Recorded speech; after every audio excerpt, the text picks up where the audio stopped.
नमस्कार दोस्तों, स्वागत है आपका आपके अपने YouTube channel Aftab study classes में। तो दोस्तों आज हम बात करने वाले हैं क्लास 10 के लिए मैथ का प्रश्नावली जो है हमारा 1.2। इसमें देखिए हमारा सवाल नंबर 5 आपके सामने स्क्रीन पर लिखा हुआ है। जांच कीजिए कि क्या किसी प्राकृतिक संख्या n के लिए 6 की पावर n अंक 0 पर समाप्त हो सकती है। तो देखिए हमें ये जाँच करनी है कि 6 की पावर n 0 पर समाप्त हो सकती है। सवाल ने पढ़ लिया है, देखिए इसको सॉल्व करते हैं। कह रहा है कि जाँच कीजिए कि क्या 6 की पावर n जो है वो क्या कभी 0 पे समाप्त हो सकती है। इसका मतलब समझिएगा, यहाँ पर n जो है वो क्या है, वो प्राकृतिक संख्या, मतलब 1 2 3 ये n का वैल्यू है। देखिए थोड़ा पहले मैं आपको एक हिसाब लगवा देते हैं इसमें। अगर हम n का वैल्यू इसमें रखेंगे तो देखिए क्या आ जाएगा, 1 रखेंगे तो क्या आ जाएगा, यहाँ पर 6 की पावर 1 मतलब 6। मान लीजिए अगर n की पावर 2 रखें हम तो क्या आ जाएगा, 6 गुणा 6 मतलब क्या आएगा, 36। तो इस प्रकार से इसको जो हल करते जाएंगे तो पूछ रहा है कि क्या लास्ट वाला अंक इसमें 0 हो सकता है। तो देखिए इसको हम कैसे सॉल्व करेंगे, थोड़ा इसका एक्सप्लेन करना पड़ता है इसमें। तो देखिए वो एक्सप्लेन करेंगे हम। देखिए मैंने तो समझाया आपको, समझने के लिए था। अब देखिएगा इसको लिखेंगे कैसे। इसको लिखने के लिए है कि यदि संख्या 6 की पावर n जो है वो शून्य पर समाप्त होगी, शून्य पर समाप्त होगी, तो मतलब समझिएगा कि यदि संख्या 6 की पावर n जो है शून्य पर समाप्त होगी तब, क्योंकि जो कोई संख्या है 0 से लास्ट होती है, मान लीजिए तो 5 से तो कट जाएगी। मान लीजिए 10 ही लिखा हुआ है तो ये 5 से तो विभाजित हो जाएगा, 5 दूनी 10।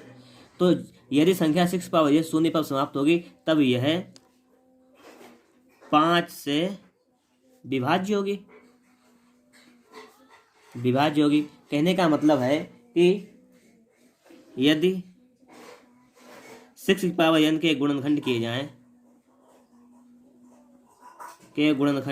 जाएं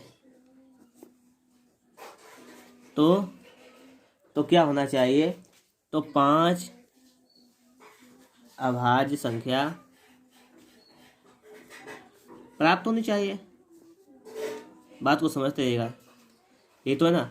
इन्होंने पूछा है कि क्या 6 पावर n 0 पर समाप्त हो सकती है, तो उसके लिए मैंने लिखा है कंडीशन कि यदि संख्या 6 पावर n 0 पर समाप्त होगी तब ये 5 से विभाजित होगी, क्योंकि जब कोई संख्या है 0 पे अंतिम होती है तो 5 से विभाजित हो जाती है। यदि 6 पावर n के गुणनखंड किए जाएँ तो 5 अभाज्य संख्या प्राप्त होनी चाहिए। लेकिन समझिएगा बात आगे, लेकिन 6 की पावर n के गुणनखंड करने पर, गुणनखंड करके देख तो लेते हैं प्राप्त कितना होता है, ठीक है।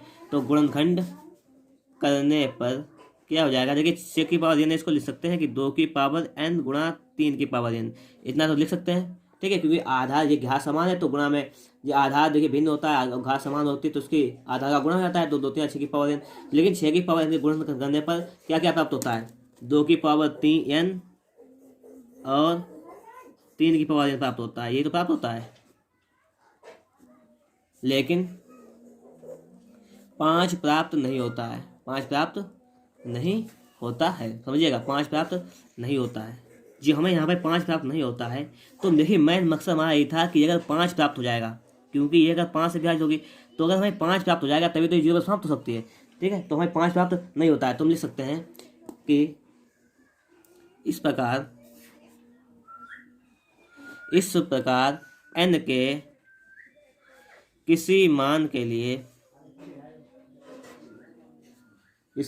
के लिए संख्या 6 की पावर n शून्य पर समाप्त नहीं हो सकती है, ठीक है दोस्तों। तो इस बारे में आपको बता दिया है। तो इस टाइप से कोई भी मान रख लीजिएगा, इनका चाहे 2 3 4 कुछ भी रख लीजिएगा, लास्ट में देखिए 6 अंक आता है, तो उसी प्रकार से प्राप्त हमें नहीं हो सकता है। तो बस ये पूछा था कि क्या है 0 पर समाप्त होगी, तो ये 0 पर समाप्त नहीं होगी। क्यों नहीं होगी, कि जब तक इसके गुणनखंड में 5 नहीं प्राप्त होगा किसी संख्या के, तो वो 5 से विभाजित नहीं होगा, ठीक है दोस्तों। तो आपको अगर वीडियो पसंद आ रहा है तो फटाफट से वीडियो को लाइक कीजिएगा। हाँ, अगर आपने अभी तक हमारे चैनल को सब्सक्राइब नहीं किया तो चैनल को भी सब्सक्राइब कीजिए। चलते हैं next question number 5, question number हमारा 6। तो क्वेश्चन नंबर 6 पर देखिए, क्वेश्चन नंबर 6 सामने स्क्रीन पर लिखा हुआ है। व्याख्या कीजिए कि 7 गुणा 11 गुणा 13 प्लस 13 और 7 गुणा 6 गुणा 5 गुणा 4 गुणा 3 गुणा 2 गुणा 1 प्लस 5 भाज्य संख्याएं क्यों हैं। भाज्य संख्याएं क्यों है ये पूछ रहा है। तो पहले हम जानकारी प्राप्त कर लेते हैं कि भाज्य संख्याएं होती क्या हैं, उसके बारे में थोड़ी सी जानकारी ले लेते हैं।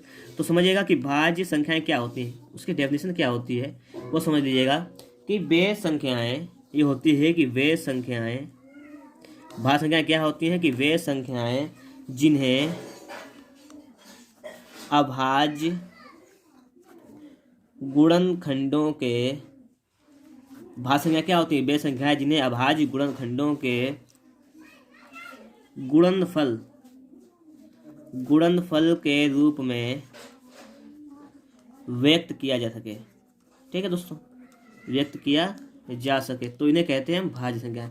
तो हमारी तो ये भाज्य संख्याएं होती हैं कि वे संख्याएं जिन्हें अभाज्य गुणनखंडों के गुणनफल के रूप में लिखा जा सके। ठीक है, यहाँ पे देखिए आपकी संख्या दी गई है, हमें एक दी गई 7 गुणा 11 गुणा 13 प्लस 13 दी गई है, और एक दूसरी संख्या हमें दी गई है, देखिए यहाँ पर कि 7 गुणा 6 गुणा 5 गुणा 4 गुणा 3 गुणा 2 गुणा 1 प्लस 5। इसको देखिए सॉल्व कर लीजिएगा, थोड़ा इसको हल कर लेंगे अगर हम। देखिए इसमें 13 कॉमन मिल रहा है ना, यहाँ पर ये पूरी एक संख्या है, ये दूसरी संख्या है, तो इसमें देखिए 13 कॉमन मिल रहा है हमें, तो 13 कॉमन ले लीजिएगा।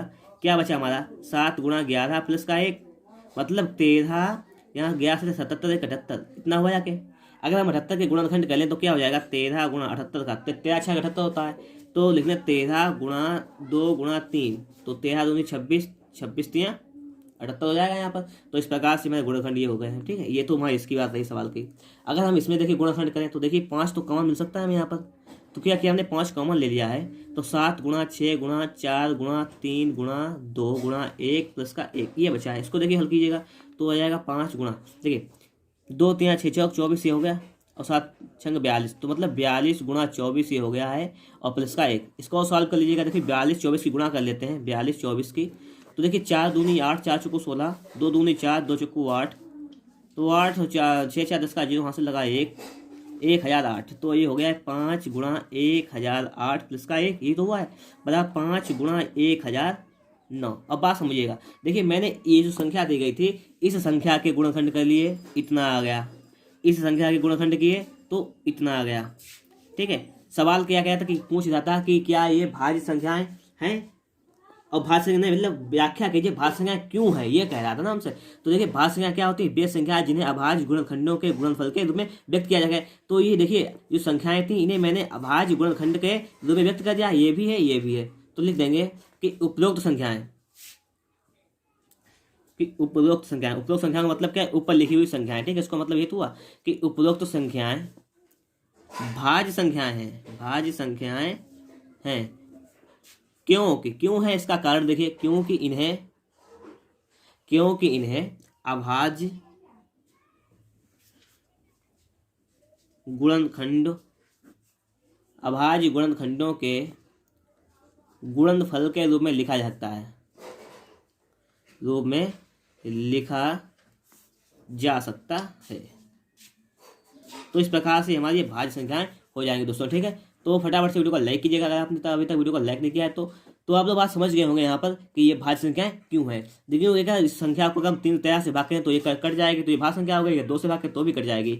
इसमें इस प्रकार से अगर इसमें 5 से भाग किया जाएगा तो ये संख्या कट जाएगी, इसलिए हमारी ये भाज्य संख्याएं हो जाएंगे। ठीक है दोस्तों, चलते हैं लास्ट क्वेश्चन आज का हमारा। देखिए क्वेश्चन नंबर 7 सामने लिखा हुआ है स्क्रीन पर कि किसी खेल के मैदान के चारों ओर एक वृत्ताकार पथ है।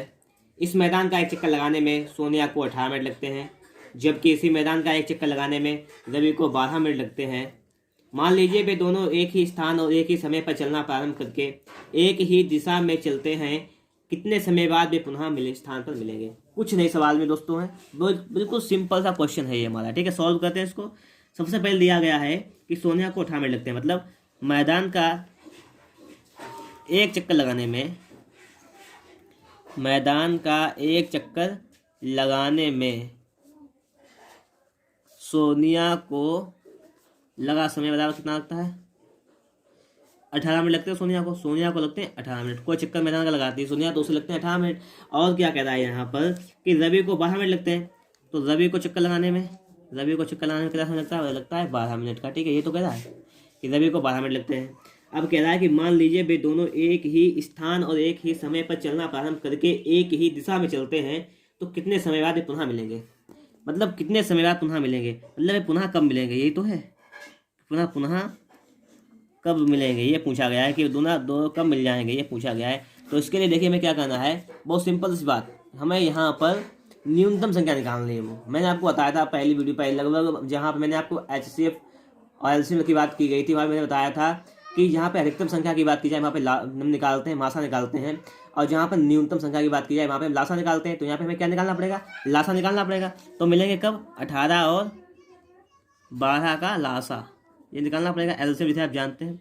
तो देखिए लासा निकाल लीजिएगा, 18 12 का लासा देखिए कैसे निकलेगा, 18 12 इसे निकाल लीजिएगा। तो 2 नियम 18, 2 छंग 12, 2 से कट जाएगा 9 से जाएगा, 2 3 6, 3 से कटेगा 3 3 9, 3 1 3, फिर 3 से एक बार। तो देखिए 3 1 3 1 मतलब क्या आ जाएगा, लासा एलसीएम हमारा आ जाएगा यहाँ पर 2 गुणा 2 गुणा 3 गुणा 3, यही तो हो जाएगा। मतलब 2 2 4 3 12 3 36, तो 36 आ जाएगा हमारा एलसीएम। तो है कि पुनः कब मिलेंगे, तो पुनः 36 मिनट बाद मिलेंगे। ठीक है, कब मिलेंगे, तो 36 मिनट के बाद मिलेंगे। ठीक है दोस्तों, तो इस प्रकार से हमारा क्वेश्चन सॉल्व हो गया है। तो इस प्रकार से हमारी प्रश्नावली 1.2 समाप्त हो गई है। अगर वीडियो आपको अच्छा लगा तो फटाफट से वीडियो को लाइक कीजिएगा। हाँ, अगर आपने अभी तक हमारे चैनल को सब्सक्राइब नहीं किया है तो चैनल को भी सब्सक्राइब कीजिएगा। ठीक है दोस्तों, वीडियो देखने के लिए आपका बहुत बहुत धन्यवाद।